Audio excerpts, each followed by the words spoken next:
Aiden Dying by Hope Gordon.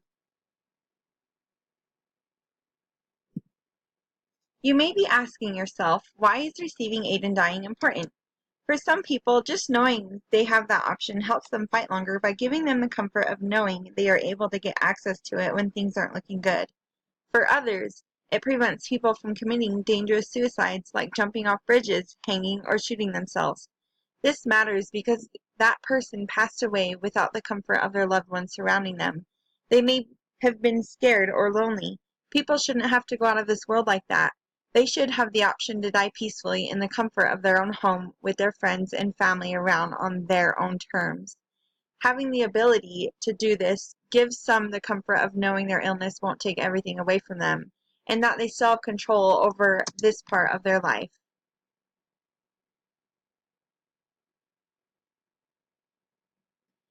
Many people say receiving Aiden Dying is a bad idea, and that they think this person with the illness is letting the illness control their life, or that they are taking the easy way out.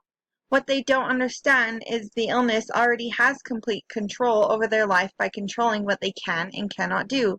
Even doing simple tasks could be challenging for terminally ill people.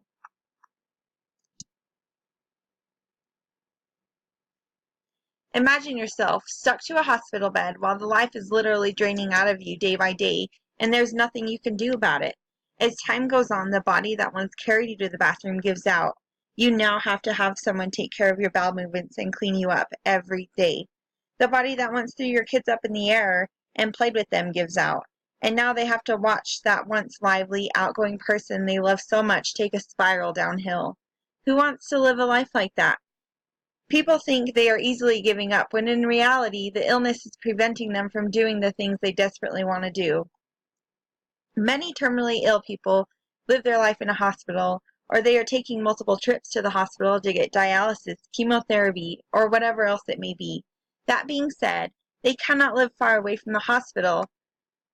This means they miss out on family vacations out of state, or even mini vacations more than an hour away from the hospital.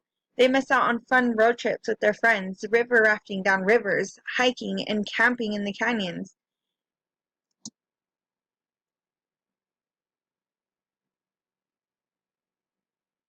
They also miss out on other things they enjoy, like biking, taking their dogs for a walk, or traveling the world because they're stuck to machines or can't because their doctors advise they shouldn't travel far away from the hospital just in case something happens. But if that terminally ill person chose to leave to places beyond the hospital, they risk the potential hazards of something happening and not having access to immediate medical attention from their doctor who knows their medical history and is up to date on their records, or missing their pain meds that they have to get from their doctors that allow them to function day to day. They could miss out on their dialysis appointment they go to every other day that cleans out their kidneys so their body isn't filled with toxins, and other endless possibilities. Do you or someone you know enjoy not being able to do the things you find fun or fascinating? Terminally ill people have to deal with all of these things plus more. They have to sit there in pain, all while their body is slowly wasting away and life is going on without them.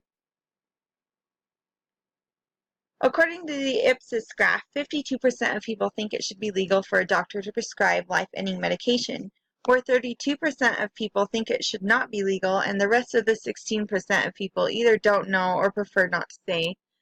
Although there are only a little less than half the number of people who are against the Death with Dignity Act, they are still preventing the law to be passed in the rest of the states across the map.